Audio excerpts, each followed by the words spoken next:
সুপ্রিয় দর্শক মণ্ডলী, মাটি ও মানুষ অনুষ্ঠান থেকে আপনাদের সকলকে জানাচ্ছি সাদর আমন্ত্রণ। আপনারা জানেন যে আমাদের এই অনুষ্ঠানে আমরা কৃষি, প্রাণী সম্পদ এবং মৎস্য এই সমস্ত ক্ষেত্রে যে সমস্ত সফল ঘটনা আছে, গবেষণা আছে বা বিভিন্ন পর্যায়ের যে সমস্যা আছে সেগুলোকে তুলে ধরি এবং সেগুলোকে নিয়েই কিন্তু প্রতিবেদন উপস্থাপন করে থাকি।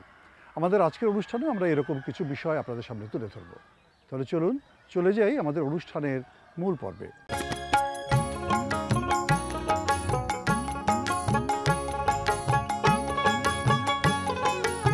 প্রিয় দর্শক, বাংলাদেশে যে পুষ্টি পরিস্থিতির উন্নতিটা ঘটেছে তার একটা প্রধান কারণ হচ্ছে পোলট্রি উৎপাদন।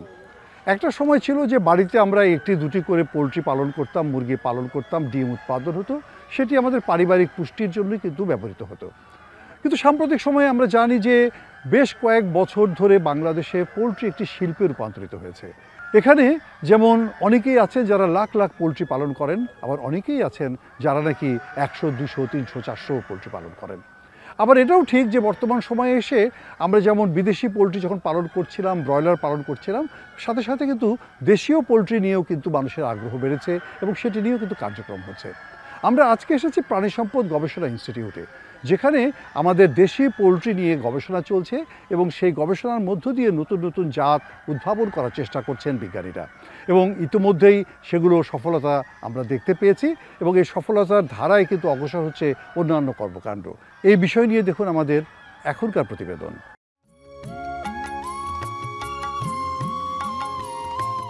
সুপ্রিয় দর্শক মণ্ডলী, আমরা জানি বাংলাদেশে প্রাণী সম্পদ উন্নয়নের ক্ষেত্রে প্রাণী সম্পদ গবেষণা প্রতিষ্ঠান একটি বড় ভূমিকা পালন করে। প্রাণী সম্পদ গবেষণা প্রতিষ্ঠানের মূল কাজটা হচ্ছে প্রাণী নিয়ে যাবতীয় প্রযুক্তিকে উদ্ভাবন করা, নতুন নতুন জাতের উদ্ভাবন করা, রোগবালাই দমনের ব্যবস্থাপনা তৈরি করা এবং একই সাথে সুষম এবং নিরাপদ খাদ্য সরবরাহ করা।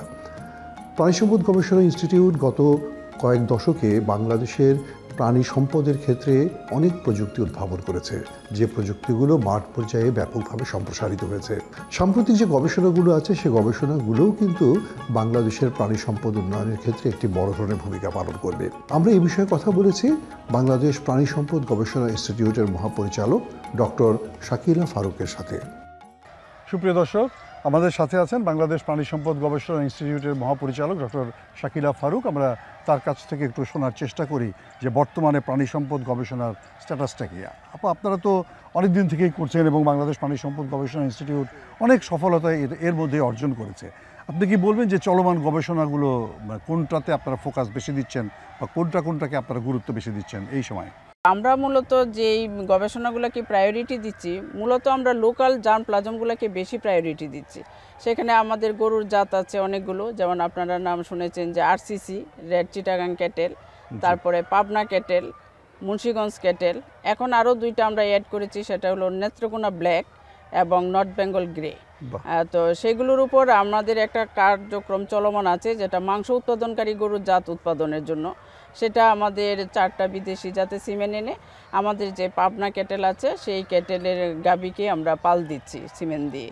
তো সেখানে আমরা যেটা পেয়েছি সিমেন্টাল এবং BCB1 সেটা আসলে মাংস উৎপাদনের জন্য ভালো, পাশাপাশি আমাদের দুধের জন্যও এটা ভালো। মানে আমরা ডুয়েল পারপাসে আসলে এটা ক্রসটাকে ব্যবহার করতে পারবো, এটাকে আমরা প্রায়োরিটি দিচ্ছি। এবং পাশাপাশি আমরা প্রায়োরিটি দিচ্ছি গরুর যে আমাদের লোকাল জার্ম প্লাজমগুলো আছে সেগুলোর সংরক্ষণ এবং পাশাপাশি এটার উন্নয়নের জন্য আমরা জোর দিচ্ছি।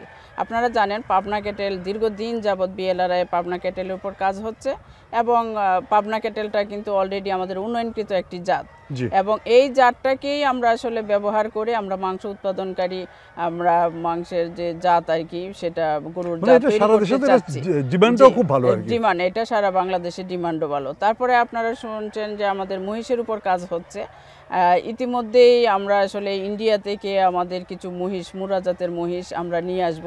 অলরেডি তারা জার্নি শুরু করেছে, আশা করছি 2-3 দিনের মধ্যে আমাদের BLRI এসে পৌঁছবে।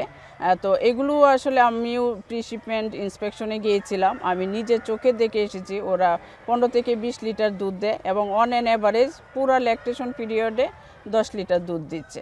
তো সেটা যদি হয় তাহলে কিন্তু আমাদের দুধের একটা ভালো প্রোডাকশন আমরা পাবো আমাদের এই মহিষগুলো থেকে।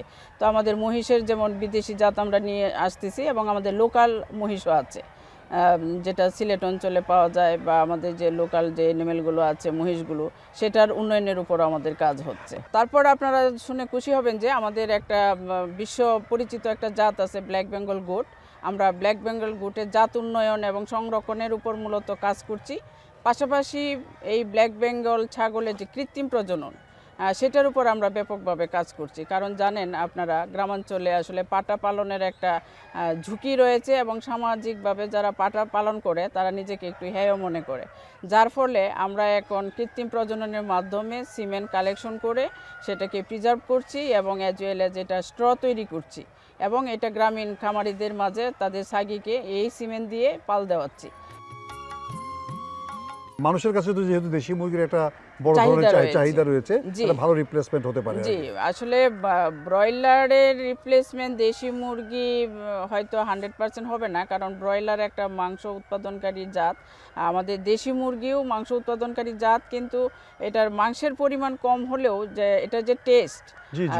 মাংসের যে সুস্বাদুতা, সেটা কিন্তু মানে অন্যরকম। দেশীয় সব জিনিসেরই ডিম বলেন, মাংস বলেন, বা দেশি গরুর মাংস বলেন, আমাদের দেশি ছাগলের মাংস বলেন, সবই কিন্তু সুস্বাদু। সেই ক্ষেত্রে আমাদের দেশীয় মুরগির মাংস এবং ডিম কিন্তু খুবই সুস্বাদু। জি, আমি আরেকটা বিষয় আপনার কাছ থেকে যেটা জানতে চাই, যে আমরা জানি যে প্রাণ নিয়ে যখন কাজ হয় তখন তার সাথে একটা বড় ধরনের ঝুঁকি আছে। সেই ঝুঁকিটা হচ্ছে রোগবালাইয়ের ঝুঁকি, ভাইরাস ব্যাকটেরিয়ার আক্রমণ ঘটে। এবং আরও একটা জিনিস আমরা জানি যে পুরনো রোগগুলো কখনো কখনো তাদের স্ট্রেইন পরিবর্তন করে নতুন করে আক্রমণ করতে পারে। এই জায়গাটাতে আপনাদের মানে গবেষণাটা কেমন চলছে? আসলে আপনারা জানেন যে জলবায়ু পরিবর্তনের কারণে আমাদের বৈশ্বিক উষ্ণতা বেড়ে যাচ্ছে এবং এই বৈশ্বিক উষ্ণতা বেড়ে যাওয়ার কারণে আমাদের আসলে নতুন নতুন জাত উদ্ভাবন করা আমাদের খুব জরুরি হয়ে পড়েছে। তো আমাদের যে দেশীয় জাতগুলো আছে, আমরা দেখেছি যে এগুলা কিন্তু আসলেই মানে গরম সহিষ্ণু, জি, অতি ঠান্ডা সহিষ্ণু।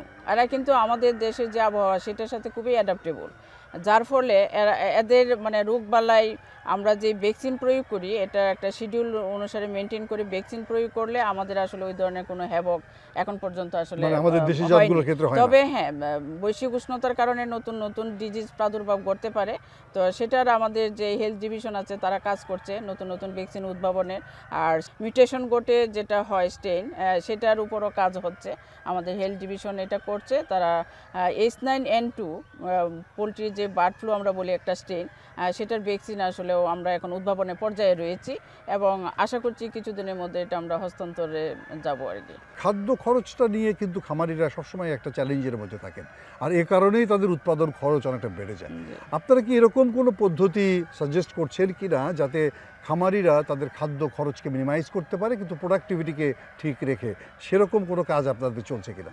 আমরা কিছু কিছু কাজ করছি, কিন্তু সত্যিকার অর্থে আমরা ইন্ডাস্ট্রিকে সাপোর্ট দেওয়ার মতো ওরকম মানে প্রযুক্তি আমরা এখনও তৈরি করতে পারিনি। কারণ ফিড আপনারা জানেন, পোলট্রি ফিড অথবা গরুর যে ফিড, আমাদের যে মূল ইনগ্রেডিয়েন্ট ভুট্টা কিন্তু আমাদের দেশীয়ভাবে উৎপাদন হয় না। মাত্র 20-25% হয়তো আমরা উৎপাদন করতে পারি, কিন্তু অধিকাংশই আমাদের আমদানি নির্ভর, বিদেশ থেকে আমদানি করতে হয়। যার কারণে আমাদের আসলে অনেক চেষ্টা করা সত্ত্বেও মানে দামটাকে আসলে মিনিমাইজ করা যাচ্ছে না। তবে আমরা কিছু কিছু কাজ আমরা হাতে নিচ্ছি, যে আমাদের দেশীয় যে ইনগ্রেডিয়েন্ট খাদ্য উপাদানগুলো আছে সেটা ব্যবহার করেই অন্তত প্রান্তিক খামারিরা যাতে কিছু করতে পারে, সেটা হোক গরুর খাদ্য, সেটা হোক পোলট্রির খাদ্য। যেমন আমাদের ইনসেক্ট নিয়ে একটা কাজ হচ্ছে, এরকম আমাদের ছোট ছোট কাজগুলো হচ্ছে। তারপর অপ্রচলিত যে খাদ্যগুলো আছে, অপ্রচলিত খাদ্য, সেখান থেকে কিভাবে পোলট্রির খাদ্য তৈরি করা যায়, এইসব কাজগুলো আমরা করছি যাতে প্রান্তিক খামারিরা অন্তত বেনিফিটেড হতে পারে। আশা করি যে যে গবেষণা কার্যক্রমগুলো চলছে সেগুলো আরও দ্রুততার সাথে আমাদের সামনের দিকে সাধারণ খামারিদের ভিতরে পৌঁছে যাবে। আপনি কি আশা করেন এটা এই বিষয়ে? খুবই আশাবাদী। আপনারা জানেন যে আমরা শুভ্রা, স্বর্ণা এবং সুবর্ণ তৈরি করেছি মাংস উৎপাদনকারী জাত। পোলট্রির ক্ষেত্রে হ্যাঁ, এটা আসলে শুরুতে যেটা ছিল বিএলআর এর জনবল কম থাকার কারণে দেখা গেছে আমাদের মনিটরিংটা আসলে আমরা ঠিকমতো করতে পারিনি, যার ফলে এখন আমাদের মোটামুটি বেশ ম্যান পাওয়ার হয়েছে। তো এটা রিফাইনমেন্টের কাজ চলছে। আমরা আশা করি যে শুধু পোলট্রি নয়, আদার যে প্রযুক্তিগুলো আমাদের উদ্ভাবিত হয়েছে, যেমন লাম্পি স্কিন ডিজিজ আমরা অলরেডি মাঠে দিয়েছি, এলআরআই কর্তৃক এটা মাস প্রোডাকশানে গিয়েছে এবং আশা করি আমাদের প্রযুক্তিগুলো সামনের দিনগুলোতে আরও বেশি আকারে আমরা প্রান্তিক খামারিদের মাঝে নিয়ে যেতে পারবো আমি আশা রাখি। যাই হোক, আমরাও সেটা আশা করি, কারণ আমরা চাই যে গবেষণার ফলাফল তৃণমূলে পৌঁছাক এবং গবেষণাগারের যে সমস্ত সফলতা, সেই সফলতার ভাগিদার আমাদের সাধারণ কৃষক খামারি তারা হোক। আপনাকে এবং আপনার প্রতিষ্ঠানের বিজ্ঞানী যারা আছে তাদেরকে সকলকে আমাদের তরফ থেকে ধন্যবাদ।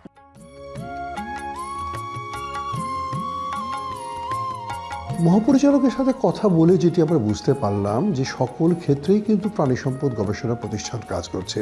তারা একদিকে যেমন পোলট্রি জাত উদ্ভাবনে বা উন্নয়নে কাজ করছে, একই সাথে ছাগলের জাত উদ্ভাবন বা উন্নয়নের ক্ষেত্রেও কিন্তু কাজ করছে। একই সাথে নানা রকমের ভ্যাকসিনেশন এবং রোগবালাই ব্যবস্থাপনা নিয়ে কাজ করছে প্রাণী সম্পদ গবেষণা প্রতিষ্ঠান। সাম্প্রতিক সময়ে প্রাণী সম্পদ গবেষণা ইনস্টিটিউটের একটি প্রধান কাজ হচ্ছে দেশি মুরগির জাত উদ্ভাবন।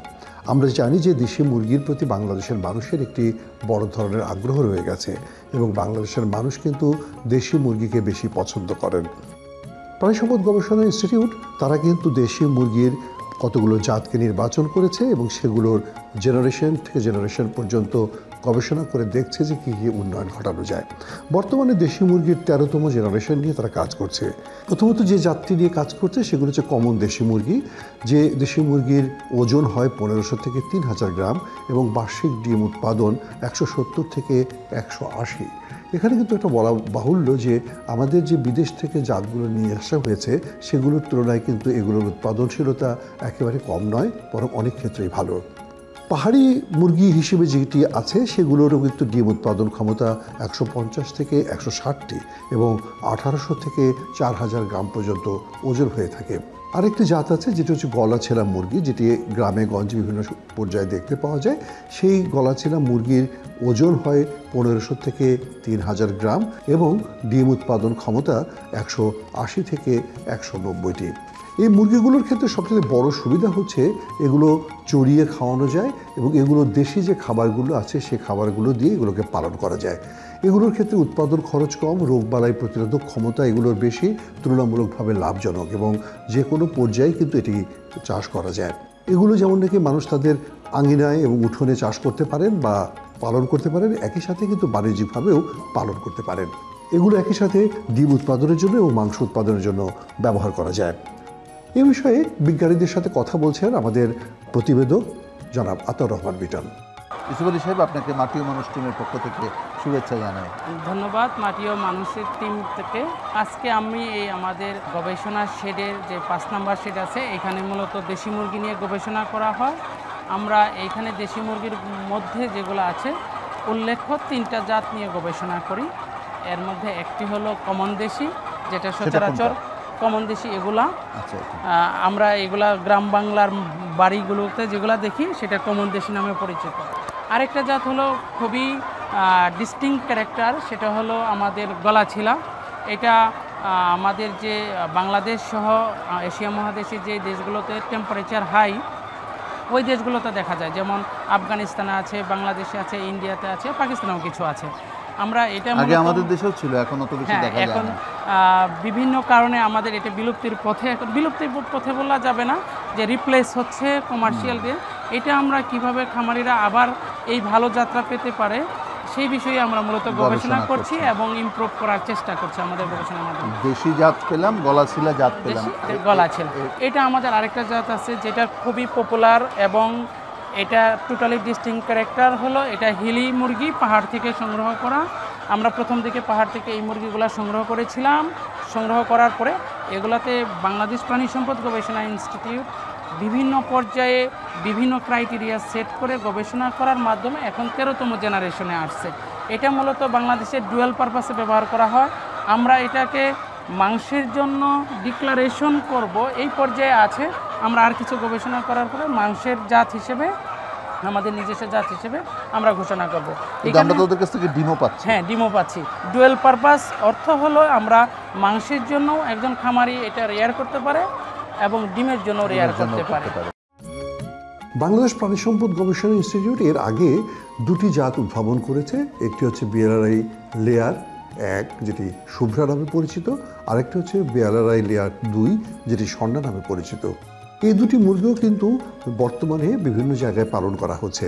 এগুলো নিয়েও কিন্তু বর্তমানে গবেষণা চলছে এবং কিভাবে এগুলোর পালন ব্যবস্থাপনা উন্নত করা যায় সেটি নিয়ে বিজ্ঞানীরা কাজ করছেন। আসুন শোনা যাক বিজ্ঞানীদের কথা। বাংলাদেশ প্রাণী সম্পদ গবেষণা ইনস্টিটিউট কর্তৃক উদ্ভাবিত মাংস উৎপাদনকারী জাত সুবর্ণ এবং ডিম উৎপাদনকারী জাত শুভ্রা ও স্বর্ণা নিয়ে আমরা কাজ করছি। শুভ্রা, স্বর্ণা এবং সুবর্ণের কিছু মানে উন্নয়নমূলক কিছু কাজ আছে যেগুলো খামারিদের মাঝে কিছু ত্রুটি যাওয়ার পরে আমরা যখন এগুলো হ্যান্ডওভার করেছি, যখন এগুলো হস্তান্তর করেছি তখন কিছু ত্রুটি ছিল, সেই ত্রুটিসমূহের কাজ উন্নয়নের কাজ আমরা আবার করছি। তো আশা করি এই কাজগুলো সম্পন্ন হওয়ার পরে আমরা প্রান্তিক যে খামারি আছে আমাদের, এই খামারিদের মাঝে আমাদের উদ্ভাবিত জাতগুলো আরও ভালোভাবে ছড়িয়ে দিতে পারবো, তারা ব্যবহার করতে পারবে এবং এই জাতগুলো লালন পালন করে উপকৃত হবে। আমাদের এই উদ্ভাবিত জাতগুলোর রোগ প্রতিরোধ ক্ষমতা অনেক ভালো এবং সুবর্ণ যে খাদ্য রূপান্তর দক্ষতা 2.2, আর এটা হচ্ছে 2 মাসে আমরা 1 কেজি ওজন পেয়ে থাকি। মাংসের জন্য এটা অত্যন্ত ভালো এবং এর মাংসের স্বাদ দেশি মুরগির মাংসের স্বাদের মতো।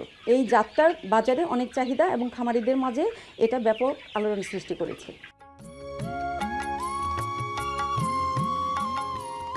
বাংলাদেশের একটি জনপ্রিয় প্রাণী হচ্ছে ছাগল। আমরা জানি ব্ল্যাক বেঙ্গল গোট হচ্ছে বিশ্বের অন্যতম একটি জনপ্রিয় জাতের ছাগল। আমাদের দেশে সেটি পাওয়া যায়, বিশেষ করে মেহেরপুর, কুষ্টিয়ায় এই অঞ্চলে এই জাতের আধিক্য রয়েছে। বাংলাদেশ প্রাণী সম্পদ গবেষণা ইনস্টিটিউট এই ছাগলগুলোকে পালনের ক্ষেত্রে কিন্তু নানা রকমের প্রযুক্তি উদ্ভাবন করেছে। কিভাবে তাদেরকে পিপিআর রোগ থেকে দূরে রাখা যায়, কিভাবে তাদের খাদ্য ব্যবস্থাপনা উন্নত করা যায়, কিভাবে তাদের বাসস্থানের পরিবেশ উন্নত করা যায়, এগুলো নিয়ে কিন্তু বিজ্ঞানীরা কাজ করছেন।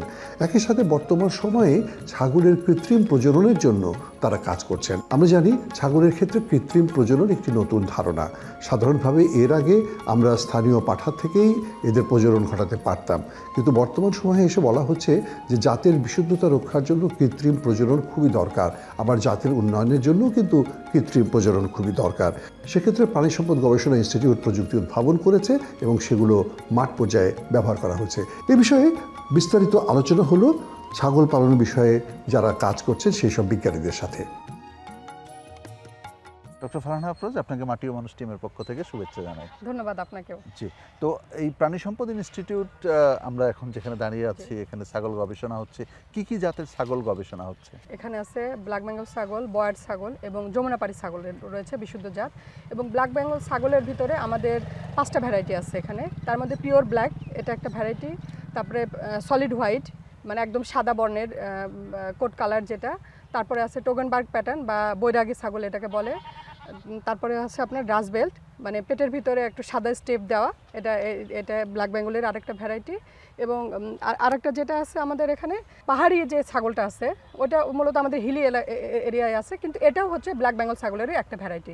এই ছাগলগুলো আমাদের দেশি ছাগল এবং এটা বছরে 2 বার বাচ্চা দেয়। এবং এটার হচ্ছে আপনার লিটার সাইজ, মানে প্রতি বছর বাচ্চা দেওয়ার ইয়াটা যে মানে বলছে যে যদি আপনি একবার একটা ছাগল যদি পাঠি কিনতে পারেন তাহলে দেখা যাবে যে আপনার মানে ফিরতে বছর, মানে পুনরায় আরেক বছর আসতে আসতে আপনার খামার অনেকটা ভরে যাবে। যদি আপনার মানে প্রথম বাচ্চাটা যদি আপনার ফিমেল হয়, 2টা যদি ফিমেল বাচ্চা হয়, তাহলে দেখা যাচ্ছে 6 মাস পরে সেও তার মায়ের সাথে আবার বাচ্চা দেবে। তো এইটা যেটা বলা হয় যে মূলত ছাগলকে আমাদের গরিবের গাভী বলা হয়। মানে বিশেষ করে দরিদ্র মহিলাদের ক্ষেত্রে ছাগল খুবই গুরুত্বপূর্ণ ভূমিকা পালন করছে। এবং আমাদের এখানে যেটা আমরা করতেছি যে ছাগলের এই জাতটাকে আমরা গবেষণার মাধ্যমে উন্নয়ন করতেছি। দেখা যাচ্ছে যে আগে যেখানে হচ্ছে ছাগলের বাচ্চার ওজন কম হতো, 900 গ্রাম বা কম, এখন আমাদের এখানে ছাগলের বাচ্চার অ্যাভারেজ ওয়েট আপনার হচ্ছে 1.25 গ্রাম, মানে প্রতিটা বাচ্চার, মানে যে হচ্ছে যেটা। হ্যাঁ, এভাবে দেখা যাচ্ছে যে আমরা উন্নয়ন করতেছি। এবং এর পাশাপাশি যে আমাদের সাদা ছাগলটা যেটা দেখা যাচ্ছে, এটার দুধের কোয়ালিটি ভালো এবং দুধের প্রোডাকশনটা ভালো। দেখা যাচ্ছে যে আগে মানুষের ধারণা ছিল যে ব্ল্যাক বেঙ্গল ছাগল এর বাচ্চা হয় কিন্তু বাচ্চা দুধ পায় না, মারা যায়, কিন্তু আমাদের ফার্মে এই রেকর্ড নাই। হ্যাঁ, এবং আমরা ছাগলকে হচ্ছে আপনার গবেষণার মাধ্যমে উন্নয়ন করতেছি এবং তার হলো রোগ প্রতিরোধ ক্ষমতা অনেক বেশি। আমাদের এখানকার যে উন্নত পাঠা যেটা, সেটা আমরা খামারি পর্যায়ে বিতরণ করছি। খাবারের উন্নত ব্যবস্থাপনার জন্য আমরা যেটা করছি যে আমরা কিন্তু গ্রামগঞ্জে আপনার ছাগলকে কিন্তু বিভিন্ন পাতা খাওয়াই।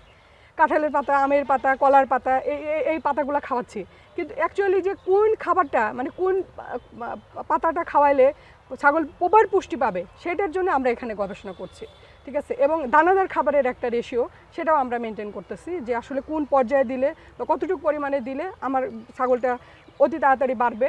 তাছাড়াও আমরা এর আগে যেটা করেছি যে টিএমআর এর নাম শুনবেন, টোটাল মিক্সড রেশন, এটা দিয়ে ছাগলের মোটা তাজাকরণ বিয়াও আমরা করেছি এবং সেখানেও আলহামদুলিল্লাহ আমরা সাকসেসফুল পেয়েছি। দেখা গেছে যে এই প্রকল্পের মাধ্যমে আমরা প্রতিদিন একটা ছাগল 80 গ্রামের উপরে তার হচ্ছে দৈহিক বৃদ্ধিটা চলে আসছে।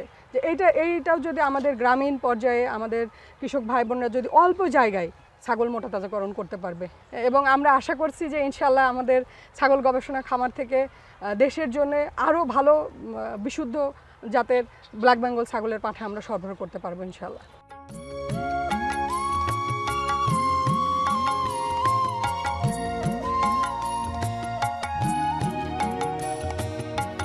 একথা ঠিক যে গবাদি পশু বলি, ছাগল বলি, হাঁস মুরগি বলি কিংবা মহিষ বলি বা অন্য যে কোনো ধরনের প্রাণী পালনের কথা বলি না কেন, সব ক্ষেত্রেই কিন্তু প্রাণী সম্পদ গবেষণা ইনস্টিটিউট তার অবদান রেখে চলেছে। আমরা জানি যে বর্তমান সময়ে প্রাণী সম্পদ পালন করাটা ঝুঁকির বিষয়, তার কারণ নানা রকমের রোগবালাই যেমন আমাদের এখানে আক্রমণ করে, পাশাপাশি খাদ্যের দাম চড়া হওয়ার কারণেও কিন্তু এগুলো পালন অনেক ক্ষেত্রেই ব্যয়বহুল হয়ে যায়। সেই ক্ষেত্রে প্রাণী সম্পদ গবেষণা ইনস্টিটিউট কাজ করছে যাতে সাশ্রয়ীভাবে এদেরকে পালন করা যায় এবং এদের কাছ থেকে সর্বোচ্চ উৎপাদনশীলতা নিশ্চিত করা যায়। আমরা আশা করব বিএলআরআই যে সমস্ত প্রযুক্তিগুলো উদ্ভাবন করেছে সেগুলো আমাদের দেশের খামারিরা ব্যবহার করবে এবং তার মধ্য দিয়ে তারা নিজেদের জীবনকে যেমন সমৃদ্ধ করতে পারবে, একই সাথে দেশের পুষ্টি সরবরাহের ক্ষেত্রেও রাখবে বড় ভূমিকা। গবেষকের সফলতা নির্ভর করে তখনই যখন সেটি প্রান্তিক পর্যায়ের মানুষের কাছে উপকার বয়ে আনে। গবেষণা করে অনেক চেষ্টা করে একটি জাত উদ্ভাবিত হলো এবং সেই জাতটি কৃষক ব্যবহার করছেন, খামারি ব্যবহার করছেন, সেখানেই কিন্তু গবেষণার চূড়ান্ত সফলতা। আমরা দেখতে পেয়েছি পোলট্রির ক্ষেত্রে যে গবেষণাগুলো হয়েছে সেটি কিন্তু প্রান্তিক পর্যায়ের কৃষকরা, খামারিরা ব্যবহার করছেন। সেখানে যেমন তারা দেশি জাতকে নিয়ে আসছেন, তারা আধুনিক পন্থায় চাষের সাথে সাথে তারা কিন্তু আমাদের যে স্থানীয় জাতগুলোকে উন্নয়ন করে সেগুলোকে নিয়েও কিন্তু সফলতাকে নিশ্চিত করেছেন এবং দেশে কিন্তু এটির চাহিদা বেড়েছে। আগে যে মুরগি পালনটা হতো স্থানীয়ভাবে, পারিবারিকভাবে 1টি, 2টি, 3টি, 4টি, 5টি করে, সেটি কিন্তু এখন বাণিজ্যিক পালনের ক্ষেত্রে চলে গেছে, বিশেষ করে দেশি মুরগি পালনের ক্ষেত্রেও। আমরা চাইব এই সফলতা ছড়িয়ে যাক, কারণ তৃণমূলের সাধারণ মানুষের জীবনে যদি পুষ্টি সরবরাহ নিশ্চিত করা যায় কিংবা তাদের আয় যদি বৃদ্ধি করা যায়, তাহলে এই গবেষণাগুলোকে সফল বলে আমরা বলতে পারবো। আমরা চাইব এই সফলতা অব্যাহত থাকুক। আজ এ পর্যন্তই। সকলকে শুভেচ্ছা জানিয়ে এবং আগামী অনুষ্ঠানগুলো দেখার আমন্ত্রণ জানিয়ে শেষ করছি। সকলকে ধন্যবাদ।